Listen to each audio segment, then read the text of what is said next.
Good afternoon दोस्तों, मैं आपका अपना डॉक्टर आर के मुदगिल, प्रदेश अध्यक्ष Haryana chartered association of physiotherapist. दोस्तों, जैसा कि हम तमाम साथियों को पता है, एडमिशन्स का सीज़न शुरू हो चुका है। बहुत सारे यूनिवर्सिटी कॉलेजेस इस वक्त बच्चों को डिफरेंट इनोवेटिव वे से लुभाने की कोशिश कर रहे हैं। लेकिन जब तक ये प्रैक्टिकली पॉसिबल रहने वाली चीज़ों में रहे तो मैं समझता हूँ ज़्यादा अच्छा है। लेकिन दुर्भाग्य से हमारे प्रोफेशन के साथ खिलवाड़ करने वाले काफ़ी लोग हैं, क्योंकि शायद राष्ट्रीय संगठन जो है वो इस तरफ ज़्यादा ध्यान दे नहीं पाता। इसी वजह से ये सब कुछ हो रहा है। तो अभी रिसेंटली एक नॉलेज में आया है, एक ऐसा फिजियोथेरेपी का एक इंस्टीट्यूट, वो अपने आप को बता रहे हैं कि ऐसी, अब वो कंसल्टेंसी फर्म भी हो सकती हैं, वो एक कोई कॉलेज भी हो सकते हैं, लेकिन वो दावा कर रहे हैं अपने आप को यूजीसी से अप्रूव्ड होने का, और साथ ही साथ वो ये भी दावा कर रहे हैं कि विदिन 1 ईयर वो लोग फिजियोथेरेपी कोर्स को कंप्लीट करा के दे रहे हैं। यानी कि जिन लोगों ने किसी भी सूरत में कोर्स को कहीं भी ड्रॉप आउट कर दिया है, फिजियोथेरेपी में एडमिशन लिया और छोड़ दिया, और उसके बाद अगर वो एक साथ अब सारे एग्ज़ाम देना चाहें तो वो दे सकते हैं, ऐसा वो दावा करते हैं। लेकिन मैं आपको बताऊं दोस्तों कि ये प्रैक्टिकली पॉसिबल नहीं है, लीगली पॉसिबल नहीं है, कानून इसकी मान्यता नहीं देता है। ये कहीं ना कहीं एक किस्म से छलावा है, लोगों को छलने की कोशिश है। यूजीसी का लोगो भी उन्होंने अपनी वेबसाइट पर लगाया हुआ है, और उन्होंने जो क्लैरिफिकेशंस दिए हैं उनमें भी तमाम इस तरह के दावे किए हुए हैं कि अगर इवन आप गवर्नमेंट जॉब में हो तो भी आप अपनी फिजियोथेरेपी की डिग्री कंटिन्यू कर सकते हो। तो इस तरीके के तमाम उनके दावे हैं। तो ये दावे कहीं ना कहीं झूठे हैं, निराधार हैं, इनका कोई आधार नहीं है, और यूजीसी ऐसी किसी भी चीज़ को मान्यता नहीं देती है। मैं भी एक विश्वविद्यालय, एक यूनिवर्सिटी में एज ए फैकल्टी हूँ, और ऐसा कोई नॉर्म्स अभी तक बना ही नहीं है। ये ज़रूरी है कि अगर आपका कोई सपोज गैप ईयर आ गया है तो आप लेटरल एंट्री ले सकते हैं, लेकिन इसका मतलब ये बिल्कुल भी नहीं है कि आप एक साथ सारे एग्ज़ाम क्लियर कर सकते हैं। आप जैसे सपोज फर्स्ट ईयर आपने किया, उसके बाद आपने किन्हीं कारणों से पढ़ाई छोड़ दी, 2-3 साल का गैप आया, और फिर आप डायरेक्ट एडमिशन लेना चाहो तो आपको डेफिनेटली सेकंड ईयर में एडमिशन दिया जा सकता है, as per UGC norms, as per lateral entry policies of the university to university, वो दिया जा सकता है। लेकिन ऐसा बिल्कुल भी नहीं किया जा सकता कि अगर बीच में 3 साल का गैप है तो एक ही साथ एग्ज़ाम करा के आपको डिग्री अवार्ड कर दी जाए।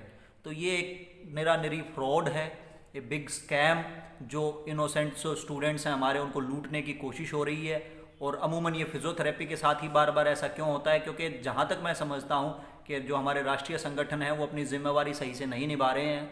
काउंसिल की कमी में किसी भी एसोसिएशन को ये जिम्मेवारी दी जाती है कि वो उस प्रोफेशन को संभाल के रखे, लेकिन बुरा लगेगा। यहाँ मेरे आईएपी के मैं तमाम उन पदाधिकारियों से रिक्वेस्ट भी करना चाहूँगा जो रोज़ नए नए पोस्टर लॉन्च करते हैं, कभी एंटी क्वैकरी, कभी ये सेल, कभी वो सेल, कभी फलाना सेल। तो इतनी सारी जो सेल आप बनाते हो, anti quackery, student wing, academic wing, research wing, भैया उन विंग्स को एक्टिवेट कीजिए और आप ऐसे मुद्दों पे गौर कीजिए।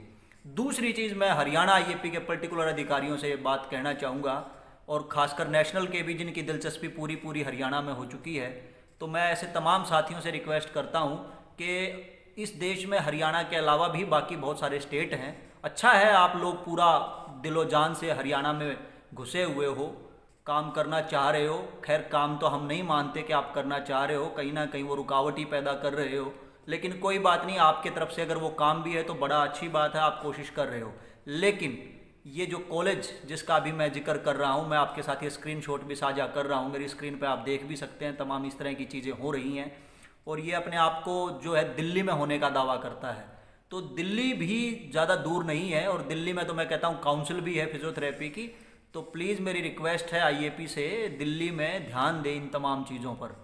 और न सिर्फ दिल्ली, इस तरह के बहुत सारे लोग पूरे देश में कहीं ना कहीं किसी ना किसी ट्रिक के सहारे लोगों को लूटने की कोशिश कर रहे हैं, एजुकेशन स्कैम कर रहे हैं, एजुकेशन फ्रॉड कर रहे हैं। तो उन तमाम लोगों पर भी रोकथाम लगाने की आप लोग अपनी डिफरेंट विंग्स जो आपने बनाई हैं पोस्टर्स में, उनको पोस्टर से निकालिए और उनको एक्टिवेट कीजिए कि वो कुछ कर पाएँ। हर बार ये ज़रूरी नहीं होता कि हमें ही आकर कोई सवाल उठाना पड़े, उसके बाद ही आप लोग एक्टिवेट होंगे। कई बार खुद से भी एक्शन लेना चाहिए, तो मेरी रिक्वेस्ट है आप एक्शन लें। साथ ही साथ जो मेरे साथी मुझे सुन रहे हैं, जो भी इनोसेंट स्टूडेंट मुझे सुन रहे हैं, मैं उनको एक चीज़ क्लियर कर दूं कि किसी भी यूनिवर्सिटी या कॉलेज में आप एडमिशन लें तो एटलीस्ट उससे पहले उसको कंप्लीट वेरीफाई कर लें। वो आपकी पूरी ज़िंदगी का सवाल है। 4 साल आप एक कोर्स को देते हैं, 4 साल अपनी ज़िंदगी के अहम 4 साल, जो आपका कोर्स डिसाइड करता है कि आपकी लाइफ आगे कहाँ जाने वाली है। तो ऐसे किसी भी फ्रॉड के चक्कर में ना पड़ें। इस तरह के तमाम लोग कहीं ना कहीं फ्रॉड करते हैं, कहीं ना कहीं चीट करते हैं, और ये स्कैम जो है आज नहीं तो कल उजागर हो ही जाते हैं। और जब भी ऐसा कुछ होता है तो उस वक्त जो सबसे बड़ा नुकसान होता है वो उन तमाम स्टूडेंट्स का होता है जो इनके साथ ठगे गए होते हैं, क्योंकि फाइनेंशियल लॉस जो है उनको ही सबसे ज़्यादा होता है, पैसा तो उनका लगा है। बाद में इस तरह के लोग तो निकल जाते हैं वेबसाइट बंद करके। तो ऐसे तमाम लोगों से बचें, सावधान रहें, और जो भी ऐसा कोई दावा कर रहा है कि विद इन 1 ईयर आपकी बीपीटी डिग्री कंप्लीट कर देगा, वो आपके साथ छलावा कर रहा है, झूठ बोल रहा है, और ऐसे तमाम झूठे लोगों से आपको बचने की ज़रूरत है। साथ ही साथ आईएपी के वो तमाम साथी जो मुझे सुन रहे हैं वो इस बात को ध्यान दें, अपनी जिम्मेवारियों का एहसास करना सीखें, अपनी जिम्मेवारियां उठाना सीखें।